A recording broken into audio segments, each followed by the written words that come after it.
Good morning, बच्चों. So today I am going to discuss NCERT unsolved question of chapter electromagnetic induction. Chapter आपको clear हो गया होगा और नहीं हुआ तो एक बार और रिवाइज कर लेंगे. ठीक है, हम क्वेश्चंस करते हैं. माई सेल्फ अनुराधा जैन, और नोटबुक कॉपी पेन ज़रूर लेंगे, अपने आप लिख के करेंगे बेटे. ठीक है, चलो रीड द क्वेश्चंस. क्या दिया है? Product the direction of induce current in the situations describe by the following figures. इसमें फिगर दे दिए और हमें डायरेक्शन निकालनी बेटे. तो जब भी डायरेक्शन वाले क्वेश्चंस होते हैं तो मैं एक बार आपको सिर्फ डायरेक्शन का कंसेप्ट देती हूँ, बिकॉज बच्चे डायरेक्शन में काफ़ी बार कन्फ्यूज़ भी हो जाते हैं. तो मैं ये बताऊँगी कितने टाइप के क्वेश्चन बन सकते हैं. सबसे पहले मैंने एक क्वेश्चन दिया कि जब हमारी फ्लक्स क्या हो रही है बेटे, मेरी इंक्रीज़ होती है. हाँ, ये आपको पता है, number of flux link with the coil changes there is induce EMF. अब फ्लक्स कब कब हमारी इंक्रीज़ हो सकती है? एक तरीका तो ये है कि मान लो ये कोई कॉइल है मेरा, फर्स्ट केस, और इस कॉइल के नज़दीक हम एक मैग्नेट को लेके आए, ये नॉर्थ पोल और साउथ पोल. अब जब नॉर्थ पोल इधर आएगा तो यहाँ पर number of flux link with the coil का इंक्रीज़ हो रही है. जब फ्लक्स इंक्रीज़ होगी तो यहाँ पर कैसा हमारा फील्ड क्रिएट होगा? तो इसका मतलब ये हुआ कि इस कॉइल में एक जो हमारे पोल प्रोड्यूस होगा वो कौन सा हो जाएगा? नॉर्थ. क्यों? क्योंकि इस कॉइल की टेंडेंसी क्या है? कॉइल डज नॉट वांट कि ये नज़दीक आए, क्योंकि उसने तो अपने कॉज का अपोज ही करना है. लेंज लॉ क्या बोलता है? जिसकी वजह से ईएमएफ इंड्यूस होता है वो उसी को अपोज करता है. ठीक है, तो यहाँ नॉर्थ पोल क्रिएट हो गया. जब यहाँ नॉर्थ हुआ बेटे, तो यदि कॉइल हम यदि नॉर्थ को यदि ऐसे ही बनाए बेटे, ये नॉर्थ है हमारा, ठीक है ना, इसका मतलब ये होगी डायरेक्शन ऑफ करंट. तो देखो ये और ये हो जाएगी डायरेक्शन ऑफ करंट आ गई बेटे. तो यहाँ यदि देखेंगे बच्चे तो हमें डायरेक्शन ऑफ करंट कैसे लग रही है बेटे? देखो ज़रा, एंटी क्लॉकवाइज. एंटी क्लॉकवाइज मतलब क्या समझना? ये घड़ी है, घड़ी की सुई हमारी ऐसे ऐसे चलती है, मतलब वो तो हो गई क्लॉक. और जब घड़ी के उल्टा चलेंगे वो कहलाएगी एंटी क्लॉक. कहीं कहीं एंटी क्लॉकवाइज लिखा होता है, कहीं कहीं काउंटर क्लॉकवाइज भी लिखा होता है. दोनों चीज़ें सेम है. एक टाइप का केस तो ये हो गया. सेकंड केस क्या है कि मान लेते हैं यदि यहाँ पर एक क्रॉस फील्ड है और क्रॉस फील्ड की डायरेक्शन हम इनवर्ड बोलते हैं और जनरली माइनस के से रिप्रेजेंट करेंगे. अब यदि मान लो कोई एक लूप है वो इस फील्ड के अंदर आता है, ठीक है बेटे, तो जब ये लूप हम फील्ड के अंदर लेके आएंगे so number of flux link the coil क्या हो जाएगी? इंक्रीज. जब फ्लक्स हमारी इंक्रीज हो गई, अब मैंने कैसे याद किया है, यहाँ पर भी क्या था बेटे, मेरी फ्लक्स क्या हो रही थी बेटे? इंक्रीज. और यहाँ पर जब एक क्रॉस फील्ड है और फ्लक्स इंक्रीज होगी तो यहाँ पर करंट की डायरेक्शन क्या होनी चाहिए? करंट की डायरेक्शन ऐसी होनी चाहिए कि इस करंट में ऐसा फील्ड क्रिएट हो जो कितना हो बेटे मेरा? माइनस के, ये जो प्लस के हो. ये ऑलरेडी कितना है? माइनस के है. अब बताओ हम डायरेक्शन कैसे निकालते हैं? मान लो एक थंब है, ये फिंगर का रोटेशन घड़ी की सीध में कि अपोजिट? ये घड़ी की अपोजिट, मतलब एंटी क्लॉकवाइज. मतलब ये हमें प्लस के चाहिए है, तो प्लस के चाहिए मतलब हमारा फिंगर ऑफ रोटेशन क्या होना चाहिए? एंटी क्लॉकवाइज, तभी प्लस के फील्ड आएगा. तो मतलब करंट क्या हो जाएगी इसमें भी हमारी? Anti clockwise. तो एक तरीका तो ये आ गया. दूसरा तरीका क्या आ गया? जो फील्ड है हमें इंड्यूस करंट उसके अपोजिट फील्ड क्रिएट करेगी, तो ये हमारा प्लस के आ गया. अब यहाँ भी फ्लक्स इंक्रीज हो रही थी, इसमें भी एंटी क्लॉकवाइज आया, इसमें भी फ्लक्स इंक्रीज हुई, इसमें भी एंटी क्लॉकवाइज आया.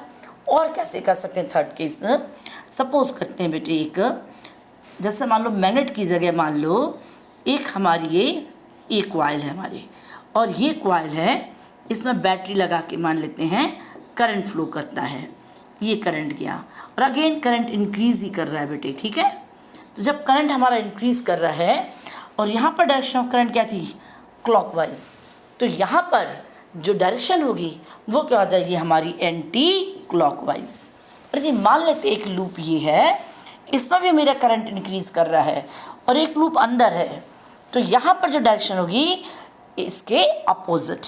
तो यदि ये क्या है बेटे मेरा? क्लॉकवाइज, तो इसका उल्टा कितना हो जाएगा बेटे हमारा? Anti clockwise. तो ये ज़्यादातर केस मैंने बता दिया जब फ्लक्स क्या होता है? इंक्रीज, और करंट क्या होता है? इंक्रीज. एक केस और भी है बेटा इसमें. सपोज करते हैं बेटे जैसे एक मान लेते वायर है और वायर में करंट फ्लो करता है और मुझसे पूछा है कि यहाँ पर इंड्यूस करंट की डायरेक्शन क्या होगी। अब अगेन देखो, करंट क्या बेटे मेरा अपवर्ड और पॉइंट इधर है, तो मैंने राइट हैंड खोल दिया। अब पाम कहाँ बता रही बेटे, अंदर को, मतलब इस करंट कैरिंग कंडक्टर से जो मैग्नेटिक फील्ड क्रिएट हो वो क्या हुआ, इनसाइड, मतलब माइनस के क्रिएट हो गया। अब मुझे बताओ इसमें डायरेक्शन ऑफ करंट क्या होनी चाहिए जिसकी वजह से प्लस के फील्ड क्रिएट हो बेटे, है ना। अब प्लस के कब होगा बताओ बेटे, जब हमारी अगेन थंब ऊपर है, फिंगर कैसे रोट करी राइट हैंड की बेटे हमारी, देखो बेटा एंटी क्लॉकवाइज, तो डायरेक्शन ऑफ करंट क्या हो जाएगी हमारी, एंटी क्लॉकवाइज। समझ आ गया। अब मैंने कैसे करके याद कर लिया बेटे, एक जल्दी से करने के लिए, कि मान लो हमारा क्रॉस फील्ड है और फ्लक्स क्या हो रही है बेटे हमारी, इंक्रीज़ हो रही है, तो डायरेक्शन ऑफ करंट है वो हो जाएगी हमारी एंटी क्लॉकवाइज, वो हो जाएगी हमारी, ये भी इंक्रीज़ का एन, ठीक है, और ये भी एंटी क्लॉकवाइज का एन आ गया। इस ढंग से मैंने याद किया है। पर याद रखना ये जो मैंने याद किया मैंने क्रॉस फील्ड के लिए याद किया है, यदि क्रॉस की जगह डॉट फील्ड होगा तो चीज़ें हमारी चेंज हो जाएंगी, ठीक है। एक सेकेंड, अब यदि मान लेते हैं बेटे हमारी करंट क्या हो रही है बेटे मेरी, डिक्रीज। अब देखते हैं बेटे, अब यदि मान लो मैंने ये लूप बना दिया और पहले ऐसा था ये स्विच क्लोज था, फिर हमने ओपन किया। अब पहले डायरेक्शन ऑफ करंट क्या थी बेटे, स्विच क्लोज का मतलब क्या था, बल्ब जल रहा था, लाइट जल रही थी, है ना, और एक कॉइल इसके अंदर कर दी मैंने। अब यहाँ बताओ कैसे करंट जा रही थी, ये तो हमारी हो गई बेटे, देखो ज़रा, ये तो क्लॉकवाइज आ रही थी। जब मैंने स्विच ओपन किया तो करंट धीरे धीरे क्या होगी, डिक्रीज़ होगी और ज़ीरो बननी है। तो जब करंट हमारा डिक्रीज़ होगा तो इंड्यूस करंट की डायरेक्शन वो होगी जो इस डिक्रीज़ को रोकेगा। तो यदि डायरेक्शन अपोजिट डायरेक्शन में जाएगी तो वो और जल्दी कम हो जाएगी, और ये तो कम होने का क्या कर रहा है, अपोज कर रहा है, तो डायरेक्शन ऑफ करंट हमारी उसी डायरेक्शन में रहेगी बेटे, है ना। यदि ये मेरा क्लॉकवाइज था तो ये भी हमारा कितना है, क्लॉकवाइज। ये चीज़ें बेटे क्लियर हो गई। तो जैसे जैसे क्वेश्चन आते जाएंगे मैं आपको और बताती जाऊंगी, और इस कंसेप्ट के क्वेश्चंस एग्जामिनेशन में भी आते हैं बेटे, ऐसा मत सोचना कि कंपटीशन में आते हैं, एग्जाम में भी आते हैं। सपोज करो अब फर्स्ट केस देखो बेटे ज़रा, अब यहाँ पर देखो बेटे क्या किया हमारा, जो साउथ पोल है, यहाँ पर जो नज़र आ रहा क्या है, इस साउथ पोल है, ये मान लो कॉइल मैंने इस ढंग से बना दी बेटे, ठीक है, ये एक ही कॉइल बना देती हूँ मैं, ठीक है बेटे, इस ढंग से कॉइल है मान लेते, ठीक है। यहाँ पर अब ये साउथ पोल है, ये नज़दीक आएगा तो यहाँ कौन सा पोल हो जाएगा, साउथ, क्यू पॉइंट पे बेटे। अब जब साउथ क्रिएट हो गया तो यहाँ डायरेक्शन ऑफ वाइज क्या होगी बेटे, मैंने बताया साउथ क्यों क्रिएट होगा, क्योंकि इसके मोशन को क्या करेगा, अपोज करेगा, ये नहीं चाहेगी नज़दीक आए। तो जब नॉर्थ था तो मैंने बताया एंटी क्लॉकवाइज, अब साउथ है तो डायरेक्शन ऑफ करंट क्या आ जाएगी, क्लॉकवाइज, मतलब ये आ जाएगी। ये पॉइंट कितना बेटे, Q2P, तो आंसर कितना आ जाएगा हमारा, Q2P आ जाएगा। और कैसे लिख सकते हो, QPRQ लिख सकते हैं। ये बात समझ आ गई बेटे आपको। सेकंड देखो, यदि जहाँ थोड़ा और भी कन्फ्यूज़न होगा तो मैंने थ्योरी की वीडियो में बहुत अच्छे से एक्सप्लेन किया है बेटे, इसको एक बार वो भी आप सुन सकते हैं बच्चों। नेक्स्ट देखते हैं बेटे, सेकंड क्वेश्चन देखो बेटे क्या दिया है। अब यहाँ देखो साउथ पोल नज़दीक लेके आ रहे हैं बेटे हम, है ना। अब देखो यदि हम साउथ पोल नज़दीक लेके आए बेटे, यहाँ पर अगेन ये कॉइल है बेटे हमारी, है ना, यहाँ से, तो यहाँ पर कौन सा पोल हो जाएगा, क्यू पॉइंट पे साउथ, तो यहाँ पर डायरेक्शन ऑफ करंट क्या आ जाएगी बेटे हमारे, अगेन क्लॉकवाइज।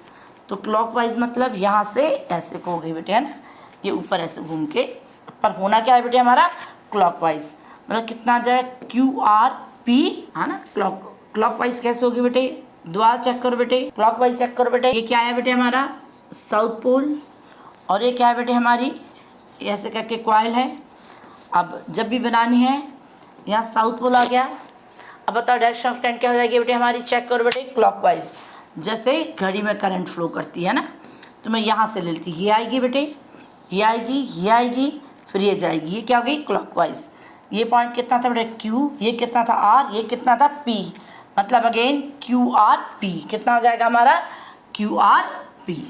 बट सेकेंड यहाँ पर देखो बेटे, अब इस केस में एक जो ये कॉइल है बेटे हमारी, ठीक है ना, ये जो कॉइल है ये नॉर्थ पोल इससे दूर जा रहा है। जब नॉर्थ पोल दूर जा रहा है मतलब क्या हुआ बेटे कि ये जो कॉइल है इसके दूर जाने का अपोज कर रही है, तो ये कॉइल सोचिए दूर ना जाए, है ना, इसको अपोज कर रही है।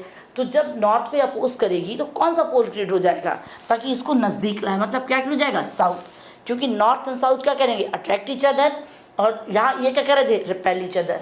अब यहाँ पर साउथ पोल क्रिएट हो गया, साउथ क्रिएट हो गया मतलब डायरेक्शन ऑफ करंट क्या जाएगी बताओ बेटे हमारी, क्लॉकवाइज। कितनी जाएगी हमारी, क्लॉकवाइज। यहाँ तक क्लियर। नेक्स्ट केस देखते हैं, मैग्नेट वाले आगे बेटे। नेक्स्ट केस, यदि मान लो यहाँ पर क्या दिया है बेटे हमारा, यहाँ बैटरी लगा दी, एक हमारी एक कॉइल है और कॉइल में ये इन्होंने लगा दी बेटे बैटरी। और जब बैटरी लगाई और डायरेक्शन ऑफ करंट मुझे दिख रही है क्लॉकवाइज, जैसे घड़ी चलती है।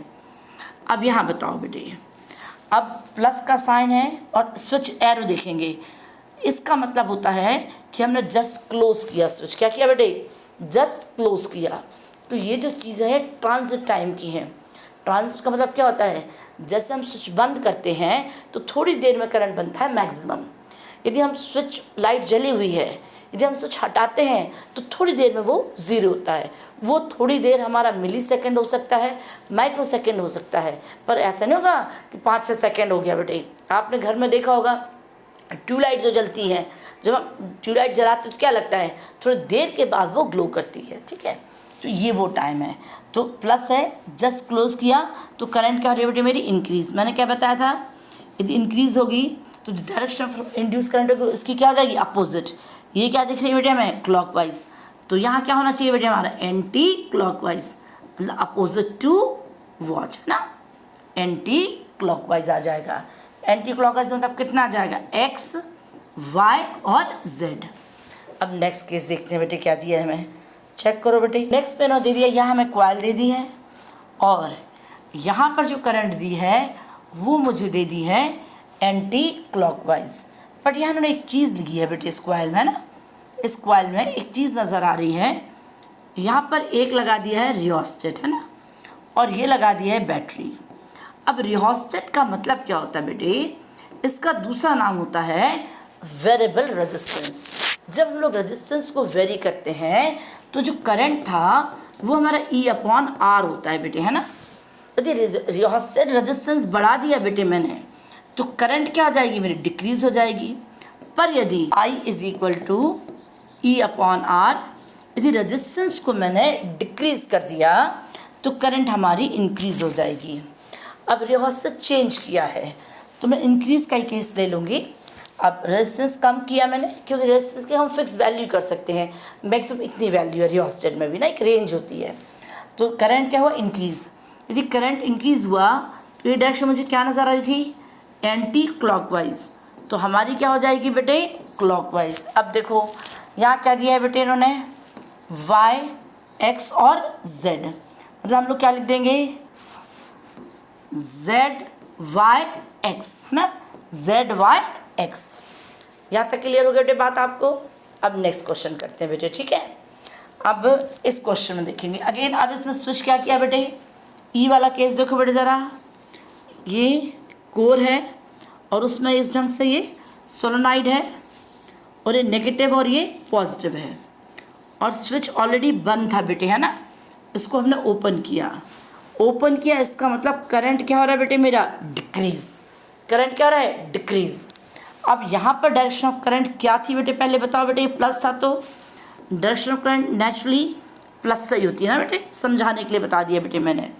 तो ये कितना हो गया बेटे हमारा, देखो क्लॉक और anti clockwise, opposite to watch मतलब एंटी क्लॉकवाइज। तो जो इसके नियर में कॉइल है वहाँ पर ये वैल्यू क्या हो रही है, डिक्रीज। तो यहाँ भी जो करंट होगी वो कितना हो जाएगा बेटे हमारा, एंटी क्लॉकवाइज, है ना। एंटी क्लॉकवाइज मतलब वाई, है ना, वाई के साथ फिर एक्स, फिर क्या आ जाएगा आर, तो Y X R, anti clockwise. Next F case देखते हैं बेटे, क्या है ये हमारी प्लेन है और ये करंट फ्लो कर रहा है, ठीक है। अब इस कॉइल का जो एरिया है वो क्या है बेटे, एरिया की डायरेक्शन आ गई। अब यदि करंट में अपवर्ड जाता है तो फिंगर का जो रोटेशन है वो क्या बताएगा बेटे हमारा मैग्नेटिक फील्ड। तो इस केस में जो मैग्नेटिक फील्ड क्रिएट होगा वो यहाँ हुआ, तो इनके बीच जो एंगल आएगा वो क्या आ जाएगा 90। इसका मतलब है जो फ्लक्स होगी वो BA cos 90 है बेटे। तो cos 90 की वैल्यू क्या है 0, तो फाई कितना आ जाएगा बेटे हमारा 0। जब फ्लक्स 0 हो गई तो इंड्यूस करंट भी क्या हो जाएगा 0 हो जाएगा। और भी ऐसे क्वेश्चंस बन सकते हैं बेटे, ऐसा नहीं कि यही बनेंगे। एक क्वेश्चन कैसे है मान लेते हैं बेटे, एक कॉइल है और ये है बेटे, है ना। अब इसमें स्विच हमने क्लोज किया और ये सर्किट हमारा B है सर्किट, ये सर्किट A और ये कितना है B। अब जब सर्किट क्लोज किया मतलब करंट क्या हो रही है बेटे इसमें इंक्रीज़, आई क्या होती है इंक्रीज़। देखो अब इंक्रीज़ हुई, ये आया हुआ बेटे एग्जाम में।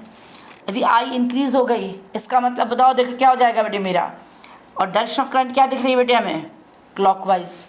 आई इंक्रीज हो गई तो इसकी क्या आ जाएगी अपोजिट, मतलब यहाँ कितना आ जाएगा एंटी क्लॉकवाइज। ये क्लॉकवाइज था तो ये कितना आ जाएगा हमारा एंटी क्लॉकवाइज।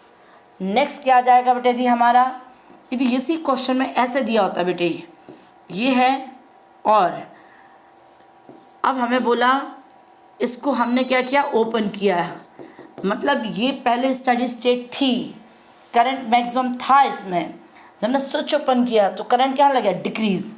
पर डायरेक्शन ऑफ करंट क्या है बेटे हमारी, देखो ज़रा direction of current clockwise. Current कहाँ से लेते थे पॉजिटिव से, करंट एक्सिस में पढ़ा ना बेटे हमने, करंट कहाँ से लेते थे पॉजिटिव से। अब बताओ इस केस में करंट क्या हो रही है बेटे मेरी डिक्रीज। जब करंट डिक्रीज होगी तो B सर्किट में डायरेक्शन ऑफ करंट क्या रहेगी सेम। यदि यहाँ पर क्या था क्लॉकवाइज तो यहाँ भी कितना आ जाएगा क्लॉकवाइज। मुझे लगता है आप लोग कर लेंगे। और ये मान लो मैंने ऐसे क्वेश्चंस दे दिए, सपोज करो ये क्रॉस फील्ड दे दिया है, यहाँ पर ये लूप्स है बेटे, है ना, ये है, मान लो लूप बाहर जा रहा है तो यहाँ क्या रहा है नंबर ऑफ फ्लक्स क्या हो रही है बेटे मेरी डिक्रीज। यदि नंबर ऑफ फ्लक्स डिक्रीज हो जाएगी तो इंड्यूस करंट भी क्या जाएगी डिक्रीज। तो यहाँ पर मैंने क्या बताया था क्रॉस फील्ड में यदि फाई इंक्रीज होता है और करंट इंक्रीज होता है तब आप कैसे याद कर दोगे एन एंटी क्लॉकवाइज। तो यहाँ पर कितना आ जाएगा हमारा क्लॉकवाइज, यहाँ पर क्लॉकवाइज। यदि यही केस हमारे डॉट फील्ड के होते, मान लेते डॉट फील्ड है, डॉट फील्ड का मतलब होता है प्लस के है यदि, है ना, जैसे मर्जी आप कर सकते, काफ़ी सारे तरीके हैं। यदि इसमें से फ्लक्स क्या हो रही है मेरी फाई क्या हो रहा है बेटे हमारा इंक्रीज़, तो आई भी कितना हो जाएगा इंक्रीज़। हमने क्या चीज़ एक लर्न की थी क्रॉस फील्ड, यदि B इंक्रीज़ तो डायरेक्शन क्या सीख लिया था हमने एंटी क्लॉकवाइज। तो यहाँ पर इंक्रीज तो हो रहा है पर फील्ड क्या है डॉट, मतलब यहाँ पर कितना आ जाएगा हमारा क्लॉकवाइज, क्या आ जाएगा हमारा क्लॉकवाइज। और तरीके मैंने बता दिए हैं कि करना क्या है बेटे, जब इंक्रीज होगा फील्ड के अपोजिट डायरेक्शन आनी चाहिए, है ना, हमारे करंट से ऐसा फील्ड क्रिएट होना चाहिए ताकि उसकी डायरेक्शन क्या हो अपोजिट। अब इसी क्वेश्चन को हम चाहते तो कैसे कर सकते थे, और दूसरा तरीका बताओ बेटे। डॉट फील्ड दे दिया है मतलब प्लस के दे दिया है, अब करंट की डायरेक्शन कैसे हो इसमें ताकि ये अपोज करे, मतलब माइनस के कब आएगा मेरे, देखो बताओ। यदि मैंने राइट हैंड खोल दिया ये अप है तो हमें अप तो नहीं चाहिए, हमें तो ये चाहिए, तो फिंगर कहाँ को कर रही है बेटे हमारी, ये करिए हमारी क्लॉकवाइज, इसका डायरेक्शन क्या रहेगी हमारी क्लॉकवाइज। काफ़ी सारे तरीके समझ गए बेटे क्वेश्चन। आई होप कि आप लोग अच्छे से कर पाएंगे क्वेश्चन बेटे, ठीक है। Now I am coming to the second question. देखो बेटू क्या है, पढ़ो बेटा ज़रा क्या है। Use Lenz law. Lenz law क्या बताता है बेटे हमारा, direction of induce current, determine the direction of induced current in the situation described in figure, ठीक है। ए क्या बोलते हैं ये, wire of irregular shape turning into circular shape. यदि इरेगुलर शेप का वायर था, ये ऐसे इरेगुलर शेप दे दिया है, ये पॉइंट ए था और ये पॉइंट कितना था बी, ये कितना था सी और ये कितना था डी। अब ये सर्कुलर शेप में आ जाता है। जब ये वायर हमारे से सर्कुलर शेप में आ गया तो number of flux link with the coil क्या हो गई मेरी इंक्रीज हो गई। यदि फ्लक्स इंक्रीज हो गई और हमारा फील्ड कौन सा दिया है क्रॉस फील्ड दिया है, मतलब क्रॉस को क्या बोला हमने, माइनस के बोल दिया। अब डायरेक्शन ऑफ करंट किस डायरेक्शन में हो, ताकि इससे जो फील्ड क्रिएट हो वो प्लस के हो जाए बेटे। बताओ बेटे कैसे हो जाएगा हमारा, देखो ज़रा, प्लस के कब आता था हमारा, थंब ऊपर है, प्लस की डायरेक्शन आ गई, फिंगर का रोटेशन क्या नज़र आ रहा है हमें, एंटी क्लॉकवाइज। तो फर्स्ट केस में जो डायरेक्शन आएगी वो आएगी एंटी क्लॉकवाइज, मतलब ए डी सी बी, ए आ गई डायरेक्शन। क्लियर बेटा, क्योंकि ये क्या हो रही थी बेटा हमारी, ये क्या हो रहा था, इंक्रीज। डायरेक्ट भी क्या कर सकते हैं, क्रॉस फील्ड था, फाई इंक्रीज हो रहा है, आई इंक्रीज हो रहा है, इंक्रीज इंक्रीज इंक्रीज से एन से क्या है, एंटी क्लॉकवाइज। अब यदि अगर second circle loop wing deform into a narrow straight wire, the crosses indicate the magnetic field into the paper and dot indicate magnetic field out of the paper. अब देखो second case में जो हमें field दे दिया वो dot field दे दिया है। अब जो सर्कुलर वायर था वो छोटी सी रॉड बन गई, मतलब ये मुझे अच्छे से समझ आ गया, जो फ्लक्स है वो इसमें से हो रही है डिक्रीज, और हमारे पास जो फील्ड दिया है वो दिया है डॉट, मतलब प्लस के डायरेक्शन। और करंट भी क्या हो रही है बेटे हमारी, डिक्रीज, क्योंकि करंट क्या था हमारा, ई अपॉन आर था बेटे, और ई कितना था, D phi upon D T, और आर यही था ना बेटे हमारा। अब मैंने आपको बताया जब चीज़ डिक्रीज होगी सो डायरेक्शन क्या रहेगी, सेम, मतलब यहाँ पर ऐसी डायरेक्शन में करंट आएगा वो प्लस के ही मैग्नेटिक फील्ड दे, कौन सा दे बेटे, प्लस के ही। तो प्लस के कब आएगा, जब डायरेक्शन ऑफ करंट क्या आ जाएगी, प्लस के मतलब अपवर्ड, जब फिंगर कहाँ कर रही है बेटे हमारी, एंटी क्लॉकवाइज। तो ये कितना आ जाएगा हमारा, एंटी क्लॉकवाइज। अब एंटी क्लॉकवाइज अगेन क्या आ जाएगा, ए डी सी बी। अब इंक्रीज में याद करने का तरीका है, इंक्रीज में अपोजिट और डिक्रीज में सेम, इंक्रीज में अपोजिट, डिक्रीज में same. Now the next question is question number 3। देखो क्या दिया है, long solenoid with 15 turn. Given क्या दे दिया बच्चे हमें, गिवन एक लॉन्ग सोलेनॉइड है, तो सोलेनॉइड में जो नंबर ऑफ टर्न है 1 सेंटीमीटर में 15 है, 15 पर सेंटीमीटर, ये मान लो लेंथ पर सेंटीमीटर है। Has a small loop of area, जो एक लूप है इसके अंदर उसका एरिया 2.0 सेंटीमीटर है, और लूप है कहाँ बेटे, normal to the axis of solenoid. मान लेते हैं सोलेनॉइड का एक्सिस है, तो ये समझ लो लूप हो गया बेटे हमारा, ठीक है, ये क्या हो गया हमारा, लूप हो गया। अब इसका मतलब है कि सोलेनॉइड जो फील्ड होता था वो यहाँ होता था, और इसका एरिया भी इसके यहाँ हो जाएगा, है ना। तो इसका मतलब है बी और ए के बीच का जो एंगल है वो कितना है, 0, जो फ्लक्स आ जाएगी वो आ जाएगी बी ए। ये समझाने के लिए नॉर्मल वर्ड दिया मैं।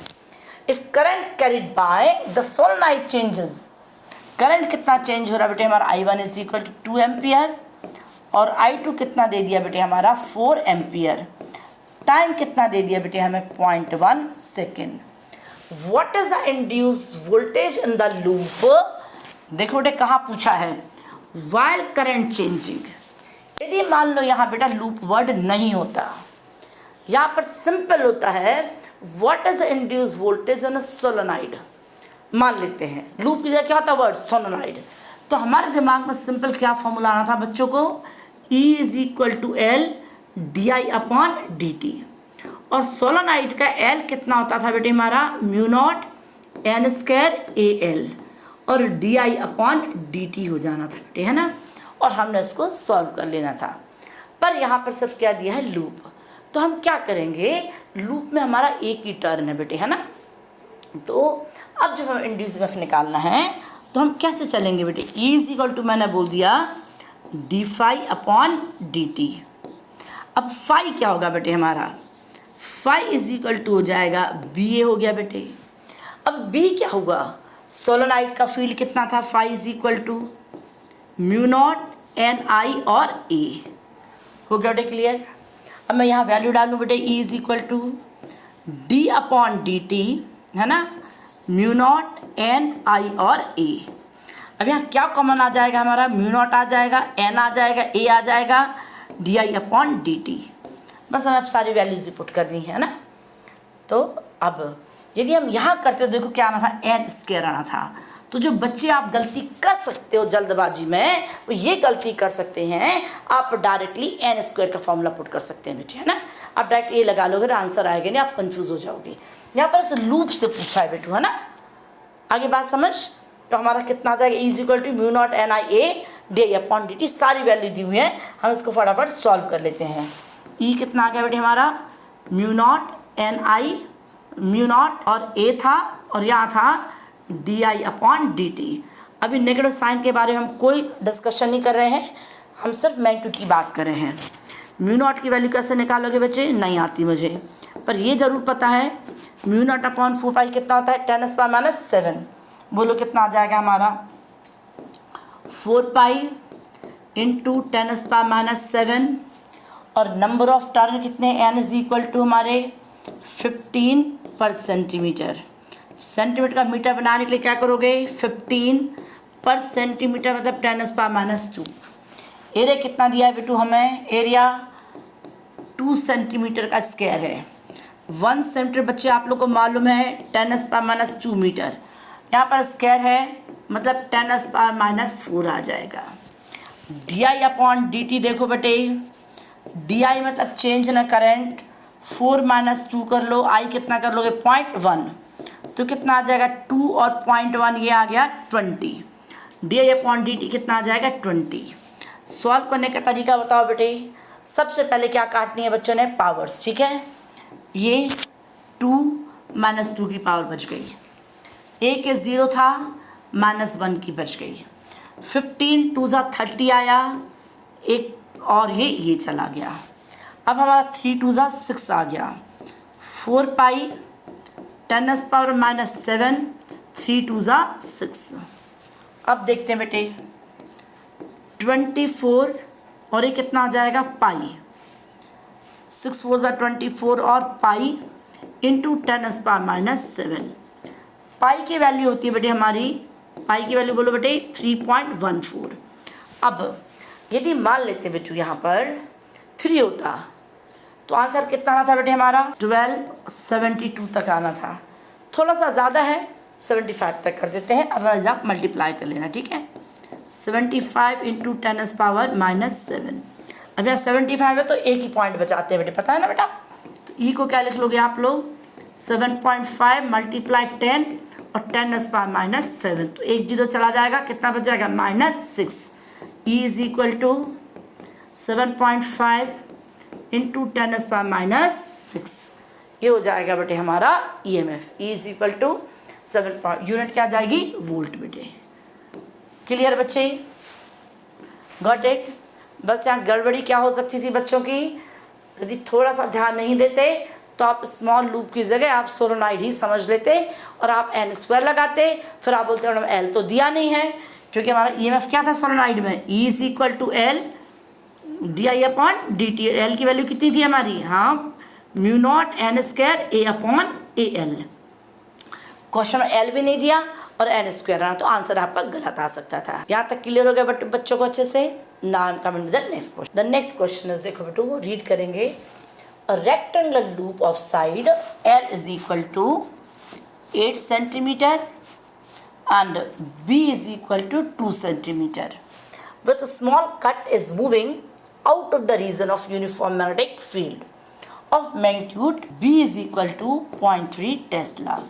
यदि यहाँ पर स्मॉल कट है, इसका मतलब इसमें इंड्यूस करंट नहीं होगी।